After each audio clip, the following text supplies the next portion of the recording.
Fit Family Podcast presents Looking Good Naked. First of all, I think it's a catchy title. I even searched it. There are gyms with that name, there are workout videos with that name. And let's face it, we all, after, I don't know if anybody takes a bath in the morning, but after our daily shower in the morning and we're getting ready, we're kind of looking at ourselves in the mirror and sometimes in our birthday suit, right? And we're looking at ourselves thinking where we need a nip and a tuck or where we could improve. I know as a professional trainer, I am always looking at myself physically with a critical eye.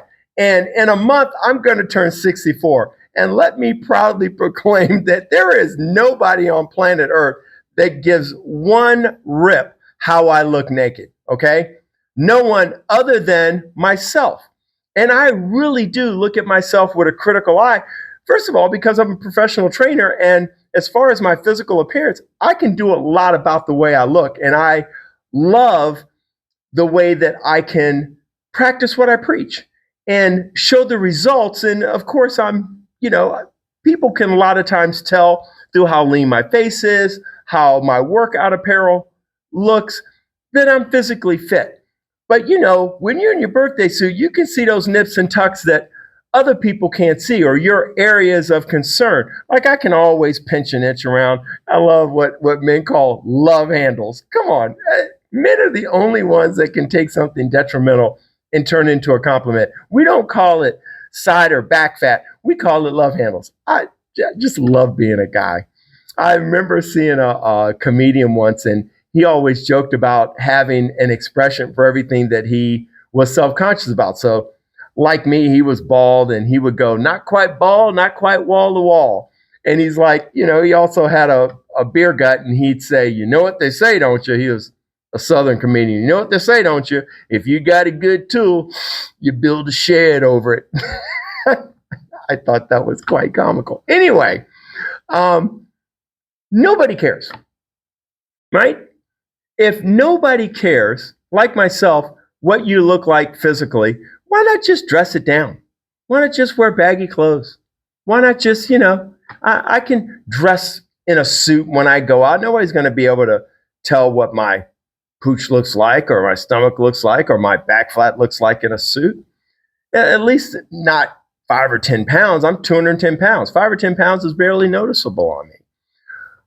But I believe what people don't know about you is how you have your quiet confidence. I know when I walk into a room, a lot of times I feel like I'm the fittest person my age, and I'm there to present fitness. And it gives me a little boost of confidence. You may be a type of person you may be like my wife, who's a total brainiac, and it's her degrees, her advanced college degrees, and her experience. She's been in corporate America for so long, and she's so accomplished with her corporate career. I'm sure it gives her confidence, not to mention, her income. I mean, she's a Carolina redneck who, and a woman in today's working world is just as hard as when her mom was working in corporate America. And a lot of times, like minorities like myself, you have to be 10 times better to get the promotion. You have to shine a little bit brighter to get the recognition. And I believe it's her, being in the 1% of wage earners for her sex and her age gives her confidence. And she was confident before that, but I think when she walks into a room, first of all, she's not going to be put in meetings and be put up on a stage by a Fortune 50 company she works for unless she's accomplished, unless they know she's going to represent that company well and represent the programs that they're promoting very well. And she does. My point is, it may be your education. It may be your experience. Maybe you're a realtor. I grew up in the food and beverage industry, and I love the waiters that knew the menu back and forth. They knew the wine list. They knew how to pair things. And they were ultimately confident no matter what question was asked by the customer. And one of my favorite waiters, my mentor in Williamsburg when I was growing up, was a guy named Mr. Gilmore. And he was so good in that he could be attentive to a table without being a pest. And I remember him telling me, I'm like, oh, I need to go check on a table. It's like, Robert, let them eat. Let them enjoy their meal. They're not here to see you every 5 seconds. They're here to enjoy a meal and to spend time together. So allow them to do that. But he would always be close by, maybe fidgeting around in the waiter station, organizing things and just kind of looking busy the way my mother-in-law does at our house. She wants to talk to you. She'll kind of fidget around you and, oh, by the way, she'll come up with her topic of conversation. Well, Mr. Gilmore was that way. He'd always be around a table without disturbing them, but attentive to their needs to make sure they had everything they needed. So no one cares. And another way to put it, if you're 5 or 10 pounds overweight, I am sure the people in your life know because you've mentioned it. Oh, I'm gonna lose that 5 or 10 pounds, and I don't know why I have to smack my lips every time people talk about their weight, but I have been around so many people. It's always 5 or 10 pounds. Well, how much weight? Well, I'd like to tone up and maybe lose 5 or 10 pounds. And they've probably never been able to have sustained weight loss. So many people go on these fad diets or whatever their routine is that they change and they lose weight. But eventually it's too problematic. They get tired of vegetables. They get tired of the silly diet that they're on, and they go back to living the life and eating the way they used to, and they gain the weight back. 99 times out of 100, they're going to gain more weight back. So yo-yo dieting is a valid thing. But no one cares. So why do it? Other than that quiet confidence, I think it's a big part of my health and fitness message. A lot of times I preach health and fitness so much, I forget about people want to look good. I don't think there's anybody that just goes, you know what, I want to be as physically unattractive as possible. Now, I did, unfortunately, run across somebody that did fall into that category. I was doing this show called The Biggest Loser Moms Edition. It was for the local NBC affiliate. So what they did, they sold the national show, The Biggest Loser, to places like Dallas or Houston or Atlanta or LA. And they would have like Atlanta's Biggest Loser Moms Edition. And instead of me being paid to be the trainer, I would actually pay as a sponsor to be a trainer. And I was up against a fitness center, an actual chain.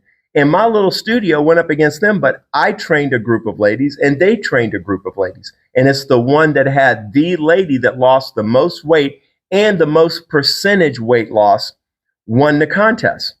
But it was a franchise. And it was really cool in that it really gave me confidence. Once I won that contest, like I went up against, a big fitness chain. And I was like, wait a second, this is awesome. My lady lost more weight. And it really instilled a lot of confidence that I could get anybody to lose weight. But going back, we interviewed about 20 to 25 women for my team. And we selected 5 or 6 out of the 20 that we interviewed. And one lady was like this corporate lady. She was very much an alpha female, which is what I nickname my wife a lot of times. She was very confident. And she was like, well, I'm the type of person who gets things done. And when I want to lose weight, I will lose weight because I'm the type of person who accomplishes what they set out to do. And I kind of raised my hand. I said, ma'am, I'm Robert Dothan. I'm the person that will be training you. What am I missing? Because if you're all that in a bag of chips corporately, why are you, and I'm looking at your form that you filled out, 80 pounds overweight? And her eyes started to well up. So without telling you her story, which was very tragic, she did not want to be physically attractive. She had been assaulted sexually as a child, and it's something that carried into her adult years, and she did not want to be attractive physically so that no one would have the wherewithal to sexually assault her. They'll feel like, oh, she's overweight, so that's not someone in her mind that they would target. Of course, I think anybody knows about sexual assault knows that, it's all ages, all weights, all races, so they're an equal opportunity offender and they're just scumbags, the first degree. But she was one of those people, one of the first people I met that actually did not want to be physically attractive because she was worried that it would make her a target. So obviously she was not one of the ones I selected because I didn't know even how to approach that, because she was self-sabotaging and I didn't really want to not be able to help her, because I think she needed a shrink more than a trainer, and maybe both. But I have run across at least that one case where somebody did not want to be attractive. And it was really a tragic situation, in my opinion. But I believe it gives you a confidence. When I walk into a room, I'm not going to be the smartest guy in the room. Okay? You don't have to listen to very much of my podcast to realize that that's true. But a lot of times, I'm the most fit in the room. And there are times I've been in the room where I'm being selected for something. They're like, well, why should we select you for this program? And I'm like, well, why am I in better shape than you? And let me tell you, you could hear a pin drop because they're in the power position. They can tell me to take a hike and to get out of their office, and they're never going to consider me for anything else. But, he was intrigued, the guy that was in charge. And he said, well, I can't really speak to that. I go, well, I can. Obviously, you probably make more money. You're the head of this large division of this, big media chain, and you're overweight. Okay. And I'm not overweight. I'm, by appearances, in better shape than you. And I would imagine if we put our blood work side by side, I'm in better health. But I didn't say that to insult him. I said that because, as someone who's not as smart as him and didn't make as much money as he did, why was I in better shape? I knew how to work out, but more importantly, I did work out. I knew how to eat better, but more importantly, I did eat better. And that is how I got involved in that program. And it was awesome. And it was another weight loss competition, but for a bigger audience, a international audience, actually. So to give you the keys to the kingdom, fitness-wise, okay? First thing I'm going to do is take disease out of the equation. I have Hashimoto's, I have not high blood pressure, I have high cholesterol, and I take a medication for each of those. And you may have type 1 diabetes. Just like my Hashimoto's, I know you didn't do anything maybe to have type 1 diabetes. It's just bad luck of the draw. I remember asking my doctor, well, why did I get, Hashimoto's? He goes, Robert, you turned 60. And like I said, that was almost 4 years ago. So it's just something I have to deal with. It makes staying fit harder, but it does not make it impossible. And a lot of times you may be complaining about, well, I'm a mom, I'm a dad, I'm busy with my work, I have, 2 or 3 kids, I have all these responsibilities, I can't be thinking about myself all the time. Well, I think that's an excuse, because we're all given 24 hours in a day. I have a business, I have kids, and some people can look at you and you're physically fit and they think, well, he must be a lousy father. He spends all his time working out instead of with his family. Because, I've always said, where you spend your time and your money, that's your treasure. And I think you can spend the 30 minutes that I'm going to request that you spend on your cardiovascular health a day, 30 to 40, and the couple of times I'm going to ask you to strength train. I think if you take how much time you're on social media, or I always ask people, do you have a favorite, binge on Netflix or a show that you watch? And it's always like, they get really excited. Oh yeah, I love this show. I love this series. And I watch, Yellowstone, or I watch this. And, they can tell you all about the characters and they can tell you more about the show Yellowstone than they can about their numbers, where their cholesterol's at, where their blood pressure's at. When was the last time they binged exercise, where they worked out for more than an hour?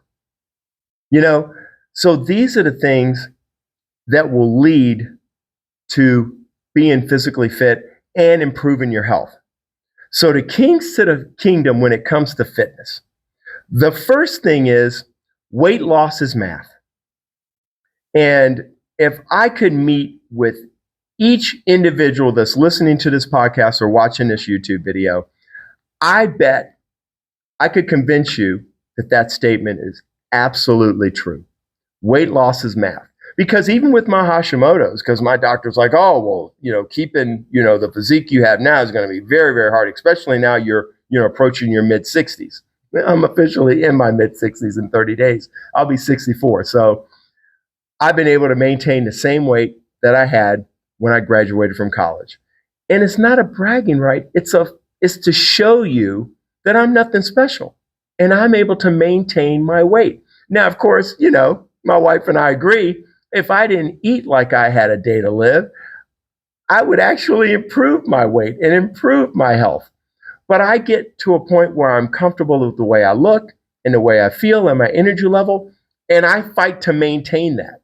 And that doesn't, I can still be a dad. I can still respond to my family's needs. I can still run my business, and I'm not working out 6 hours a day.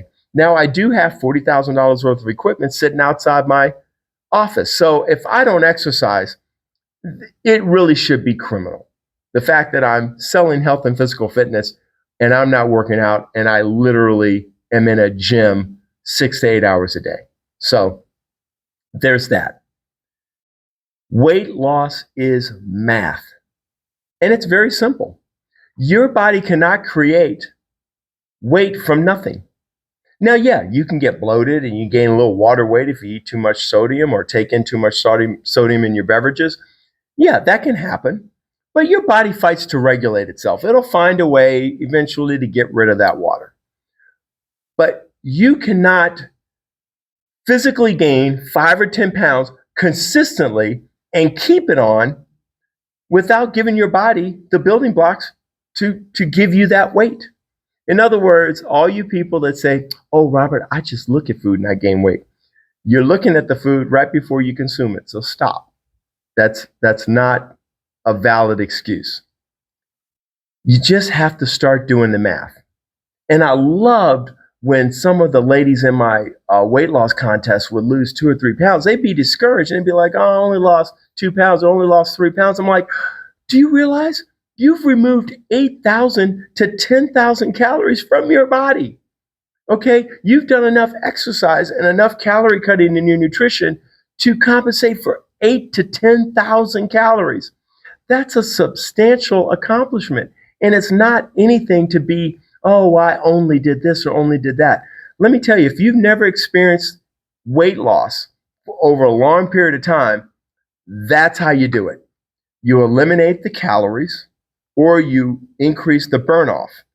And if you do both, Katie barred the door on the results. And again, it's just a matter of how long and how hard you go at reducing those calories and exercising. And I do also want to talk about the quality of the calories you take in, because you can eat foods that are healthy and just eat too much and the math doesn't work.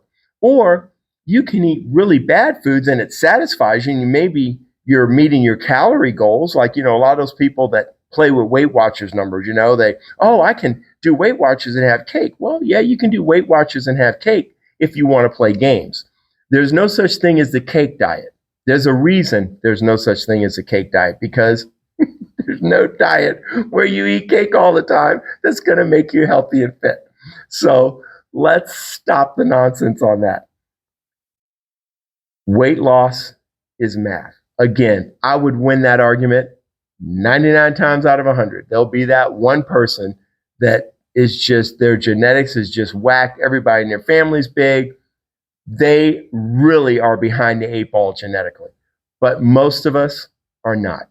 We may have a health issue here or there, like I have my Hashimoto's and I have my high cholesterol, and it may make me regulating my weight harder, but it does not make it impossible. And it would not make it impossible for you. Now I'm going to give you the ABCs of fitness. And I do this a lot of times in my corporate presentations to keep it simplistic. I take out disease so I don't get into too many discussions about individual issues. I do let them know that I have my 2 issues so that they know that, oh, well, he doesn't know what I'm going through. He doesn't have any of these issues. Yeah, I have those issues, but I just fight beyond them. The first is A, for activity. I love when I meet with clients for the first time, and I a lot of times ask them, okay, you want to be at this weight and you want to have this energy level. Is there a time in your life where you were at this weight and you had this energy level that you can tell me about? And a lot of times, oh, yeah, I played tennis in college and I was active and I was in all these organizations. And man, I'm telling you, I was running around and, I looked amazing. I go on spring break, I wear a bikini, and all my friends just would compliment on how good I looked. Or they'll, hey, I ran track in high school. Or, when I got out of school, I had time to exercise. When I was in school, I was so busy. And then, there are people that, hey, before I had kids, I didn't realize how much free time I had. And I was going to the gym every night and, taking aerobics or going walking. And then, when I met my husband or my wife or my significant other, we spent time together and we were always doing an activity. We were never just sitting around binging Netflix. We were, and Netflix is never going to be a sponsor of my podcast because I always use an example. Folks, it can be your social media accounts too. Okay, I've seen people, they can't sit a spare minute without picking up their phone and checking one of their social media accounts. And my family would shake their finger at me because I'm the social media guy at our house. But I've always been told I have to do it to promote my business. And then once I got involved in it, man, I love making my little TikTok and my little Facebook videos, but I make one a day at the most. And I love making it on one platform that I can share to others. And it's usually fitness and health related. Every now and then I used to get political and boy, it would throw my algorithms off and I would get all sorts of hate comments. And I'm like, okay, I need to stick to fitness because I don't need to get death threats because I want to do a TikTok or Facebook or Instagram post. But activity, I assure you, when you were at your most fit and your healthiest and you had the best energy level, it was when you were the most active, whatever that activity is. And it does not have to be a sport. Let me repeat that. It does not have to be a sport. And for all you parents out there, your kid does not have to play a sport to be healthy and fit. Okay? Walking is free. Making sure they're on their bikes. Bike is a family. If you don't like to walk, get your bikes. We have great resources here in Atlanta. Where I used to have my studio, they had a thing called the Silver Comet Trail. And here in Marietta, where my studio is now, there's a campus of a university called Kennesaw State University. And there's all sorts of walking trail and biking paths around here. And it's, I think, the Cumberland Park Collective or whatever. But we have a Noonday Park around the corner. And gosh, there's a tennis facility that's less than a mile from here. And every direction I go, there's a park, there's a Cobb Aquatic Center. There's all sorts of resources that are available to be active. Okay, so if you like to swim, find the aquatic center near you. If you like to walk, find the nature trail near you. If you like to bike, find a place that's safe for you and your family to cycle. And it's great because one of the trails near me has a little row of bikes that you can rent with, you can scan a QR code, almost did a credit card swipe, just knowing that, some places it used to be you could swipe your credit card and, get a bike, especially when you go to Europe. You swipe your card and get just about anything over there. But transit is great. I'm not a big fan of the scooters. Okay, I think those things are a scourge. I like something where you have to pedal. So a bike, and even the e-bikes, I'm a big fan of those because I've never owned one, but a lot of my training clients say, hey, Robert, when I go upgrade or when I hit a hill, instead of doing 100% of the force, I can have the e-bike do 80% of the hill and I do 20% and I can keep it moving. But they're cycling the whole time and they control how much effort they're putting out. So I'm a big fan of e-bikes. I am not a fan of scooters. If all the scooters went away worldwide, that would be great. One of my clients actually, he's a world-renowned eye surgeon and he fell on a scooter and, it could have ended his career. So that's Scooters are very dangerous, and I'm not a fan whatsoever. So they could all go away tomorrow, and I would not care. And all those scooter owners, hey, get a bike, rent a bike. But that's what I would recommend. And yes, can a bike be dangerous? Yes. Wear your helmet, obey your traffic laws. But I prefer a bike, even an e-bike, to a scooter. But I digress. Activity. A is for activity. Don't miss that. B is for body weight. I love push-ups, pull-ups. I could take anybody that wants to work a body part and find a way to work it with just your body weight. You know, if you want to work the back of your arms, I could have you do dips or wall pushes. But there are body weight exercises that you could do that you don't have to go out and buy a ton of equipment. I love when I train now virtually. It's one of my favorite ways to train. So if you're listening to this or watching the YouTube video, if you want to train with me, virtually is going to be the way to go, because so many people now are exposed to my training and they're not in the Marietta, Georgia area. But I can train you virtually. You're going to spend a couple of $100 on equipment if you don't have any equipment at all. And most people have some equipment at home, an exercise ball or some tubing or some light dumbbells. You're not going to have to get much more than that to get a good, solid program going at home. And one of the things I love is TRX suspension training. I'm going to work with TRX at some point because their system is great. The product lasts for a long time. They make it compatible for the home. I've seen trainers use it in parks. It's great. It's where you use your own body weight. It's these exercise straps. And you see them a lot in the public gym now. They're normally in the aerobic room. But TRX suspension training, working out with your own body weight. So first one is activity, finding a way to get active. Second, using your body weight, not necessarily the old, lifting, you want to get mass, you have to lift mass. They used to tell the boys when they played football, you want to get big, you got to lift big. Not that way now. If you want to be healthy and fit, your body weight is the way to go. The C is for consumables, okay? You cannot outrun the fork. You cannot outcycle the fork. You cannot out-exercise the food and beverages you take in, okay? So I'm a big believer in you don't drink your calories. Now, yes, I sometimes will have soda like I do now. I have a Coke Zero in here, but I don't want to drink my calories. So I'll drink a 0-calorie cola, and everybody be, oh, you're drinking soda and it's so bad. Stop it. I bet you if I got to know you and started looking into your daily habits, I bet you I could find a bad habit or two. Okay, so if this is my vice, and I may have one or two of those, and in addition to my 1 or 2 cups of coffee, I can, if that's okay so far in 63 years, it hasn't caused any health issues, I have a feeling I'll be okay. But folks, yes, soft drinks, not the healthiest thing I can promote. But you know what? I live in Coca-Cola country. I live in Atlanta, Georgia. So I grew up on, drinking Diet Coke. And of course, I drink water several times a day because I always drink water when I exercise. So, you can only preach the soda thing at me for so long. Again, I find most people have some sort of guilty pleasure. And it may be, a pastry when you go to Starbucks, or it may be that Starbucks drink that's like 300 or 400 calories. And there are some that are several hundred calories.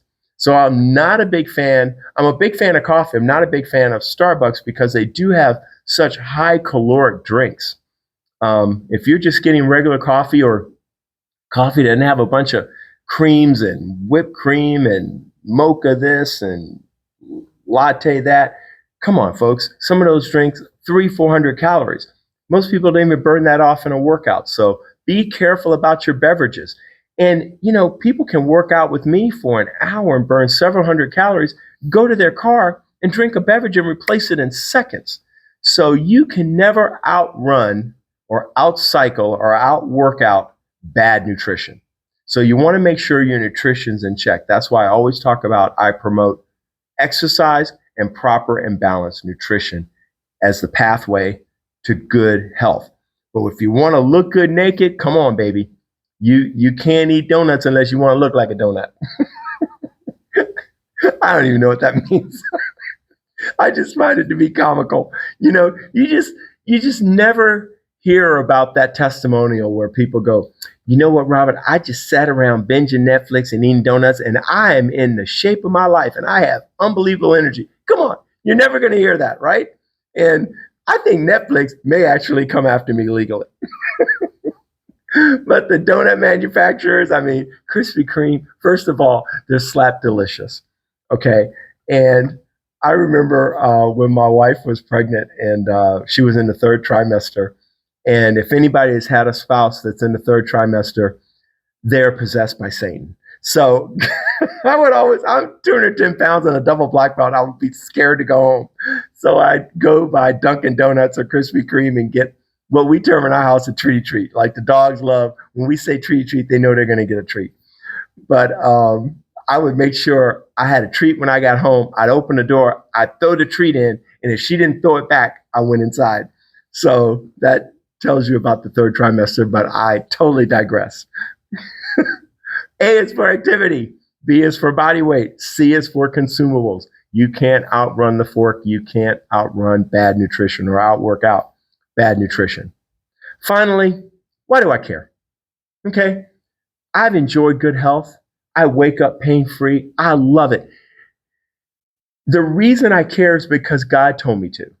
Now, I'm going to have to explain this real quick because I do not hear voices from the clouds. I have felt throughout my life, God spoke to me through people and through situations. So I'm going to give you an example of both. I'm going to start with situation. So my family went to a mega church for many years. And I remember my wife and my two boys were out of town and I attended service by myself. And I would normally take like $100 out of the ATM to take my family to lunch after church.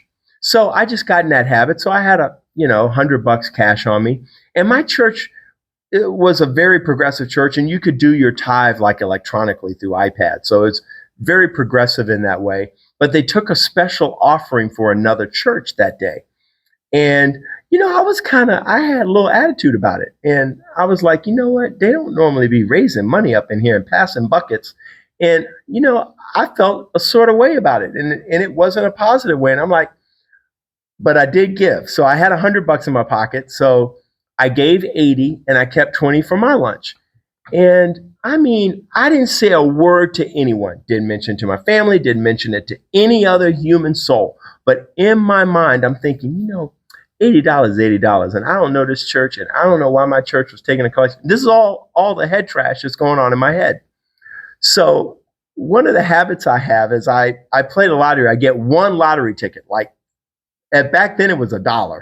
I think it's $2 now for a lottery ticket, but I would get one lottery ticket when I filled up my tank full of gas. So the next week I'm getting gas. Now remember, I'd put $80 into the church and I kept 20 out of the 100.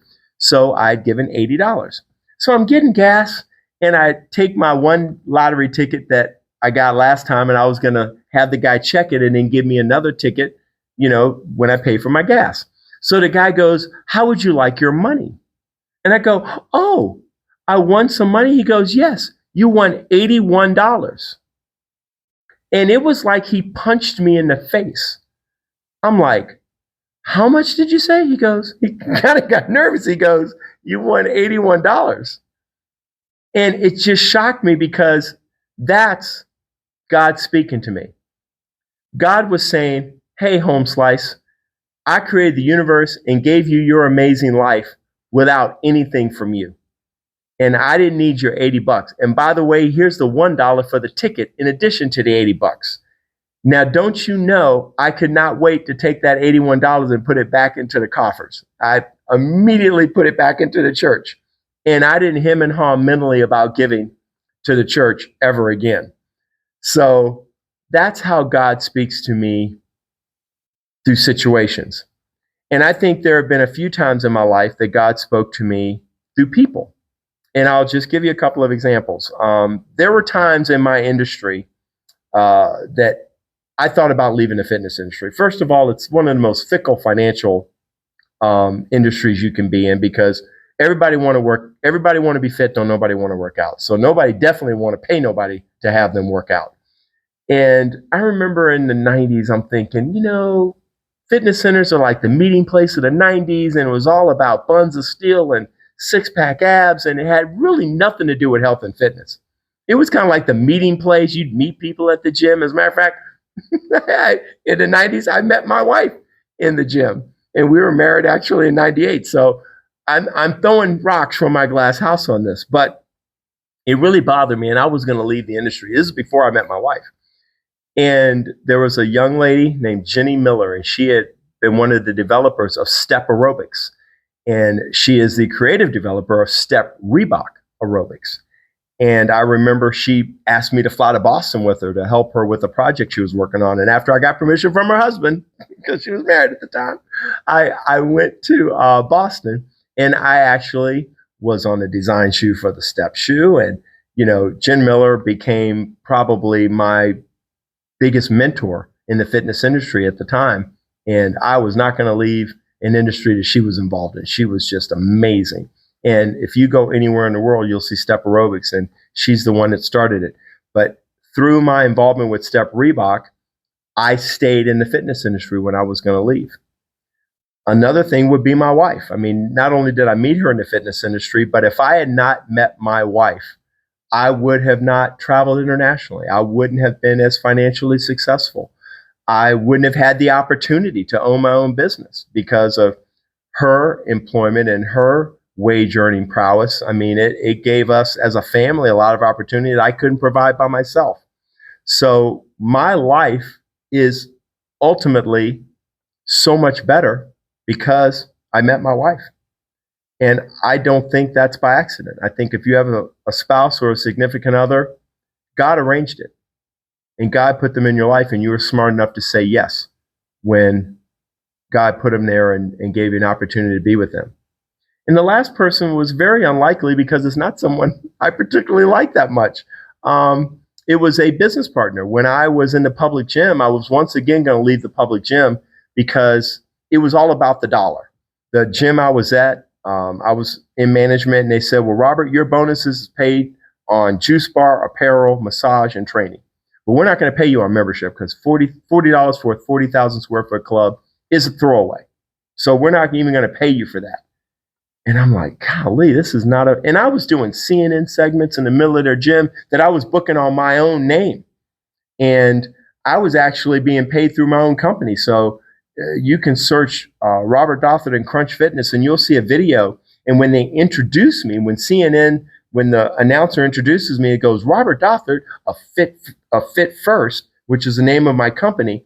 So I even kept an independent name even when I worked for Crunch Fitness back in the day.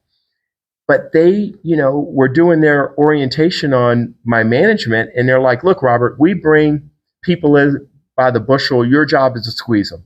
So again, you're paid in these 4 areas, and that's where your income's going to come from.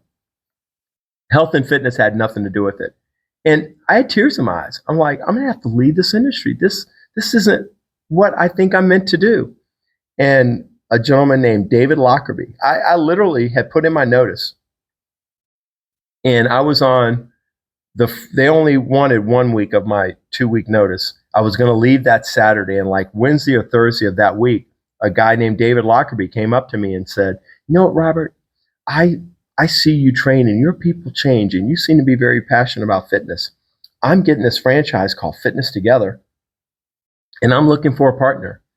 And I ended up partnering with him for a year and, spending a little bit to buy into the business. And after a year, owning a business is owning a business. I mean, even if it's a training business. So he sort of got burnt out with that, and I bought the studio from it. And I was self-employed for the next 20 years. But I didn't want to be self-employed. I was doing great in the big gym, and I was making great money, but I hated the concept. It had nothing to do with fitness. So, the Jen Miller keeping me in the business, meeting my wife, running into David Lockerbie, ironically, 2 days before I was going to leave the studio, and I would have never had the opportunity to meet him. Again, I think are 3 situations that God put in place to say, look, I want you, Robert, not only to pair up with this woman and build a life with her, but I want to make sure that you stay in the industry. So I'll bring these other 2 people on bookends of meeting her to make sure that you stay in the industry. That's how God, I think, speaks to me.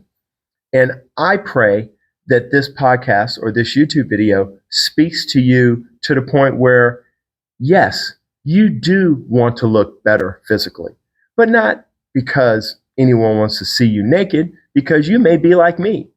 Maybe no one wants to see you naked, okay? But maybe you want that self-confidence to go, you know what, that 5 or 10 pounds I've been wanting to lose since college, I'm in my mid-40s, I'm going to lose them. And Robert's right, it is math. I can eat less. And he's also right, I need to be more active. I can do bodyweight exercise. I have the resources. I can build a home gym with more than a few $100s, but I can definitely afford a few $100s. And I can't even afford to have somebody train me. I control what I consume. So I can actually do the ABCs of fitness. And once you realize that, it's so empowering.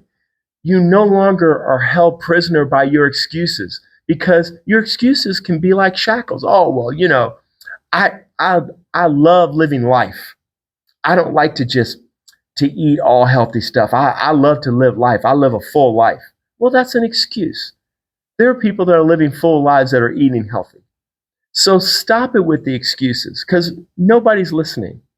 And the people in your life are sick of hearing about the 5 or 10 pounds that you've been wanting to lose since you were a senior in college. And I don't want to put everybody out there that has a college degree.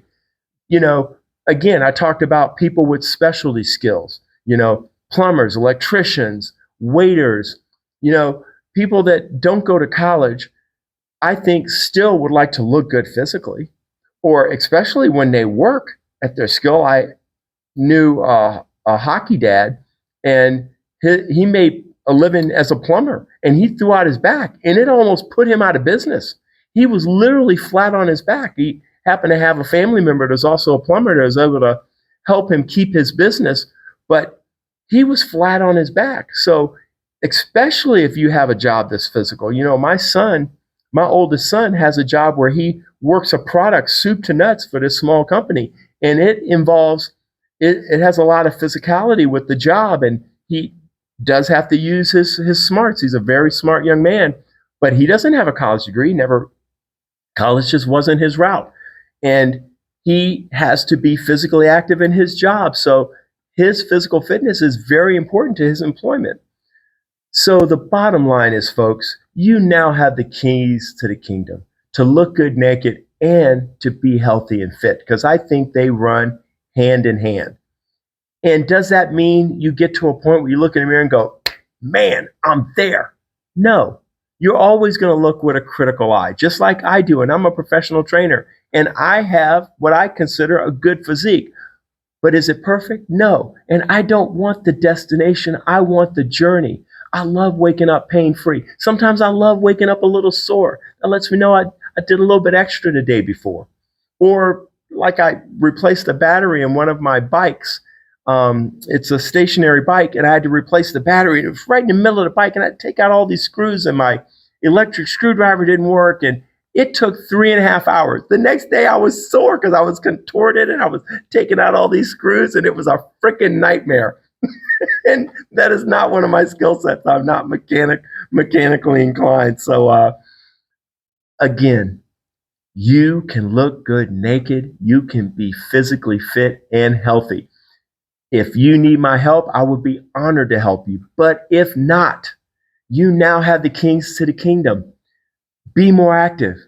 Utilize your body weight if you don't want to build a gym.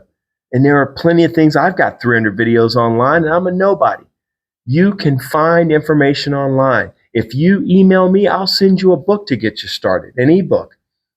The final thing is, do it today. Don't go, oh, I'm going to make it part of my New Year's resolution, or I'm going to do it when this anniversary comes up, or I'm going to do it when I have this trip coming up in the spring, and I'm going to be going to the Bahamas, and I want to look good in my swimsuit.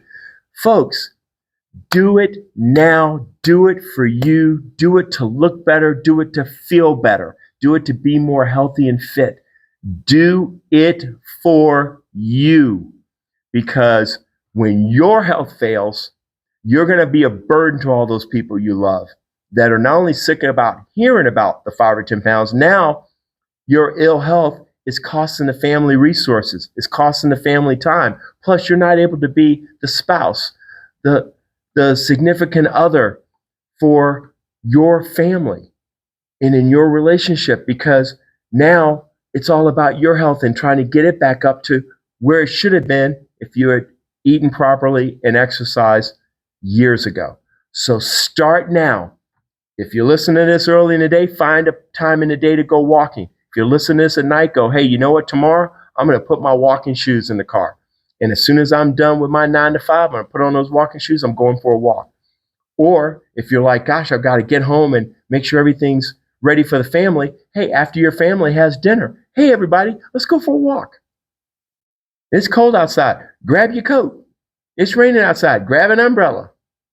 But we're all going for a walk now. We're going to make a habit of that.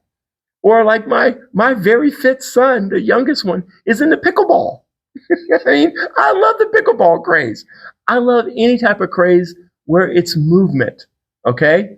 So find your activity, use your body weight, watch what you consume, and get healthier, fit, and look good naked, baby. I look forward to talking to you next time. I pray you have an awesome, awesome day.